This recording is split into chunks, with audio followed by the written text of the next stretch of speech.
أهلا بكم في حلقة جديدة. معكم محمد خفاجي من قناة أسرار التاريخ.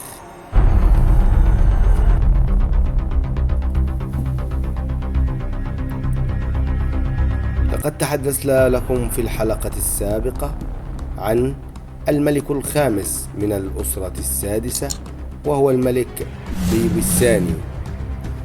والآن سوف نتحدث لكم عن ملك حكم مصر لفترة قصيرة، وهو الملك السادس من الأسرة السادسة، وهو آخر ملوك الأسرة السادسة، الملك مرن راعو الثاني.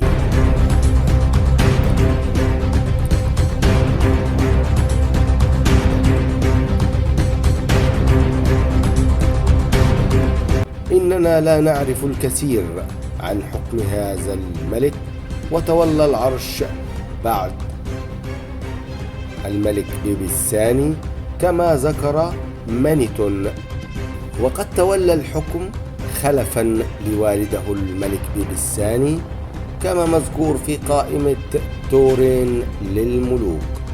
ورد لهذا الملك أنه تولى الحكم لمدة عام واحد فقط، وعثر على اسمه بالقرب من هرم نس، المعتقد أنها والدته، فقد كان من المعتقد أن الملكة نيتو كريس هي التي جاءت بعده على العرش، وغالبا كانت زوجته. وها هو نقش من نقوش قائمة الملوك في عرابة أبي دوس بمركز البلينة، الخرطوش رقم 39، والخاص بالملك مرن راع الثاني.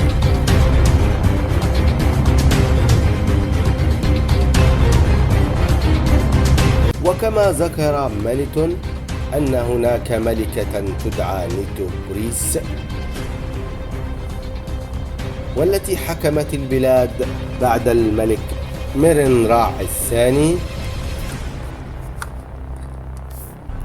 ولا غرابة، فإن نهاية الأسرة السادسة كانت غامضة للغاية، ولم نعثر في الآثار حتى الآن على ما يكشف لنا القناع عنها واضطراباتها في آخر حكمها.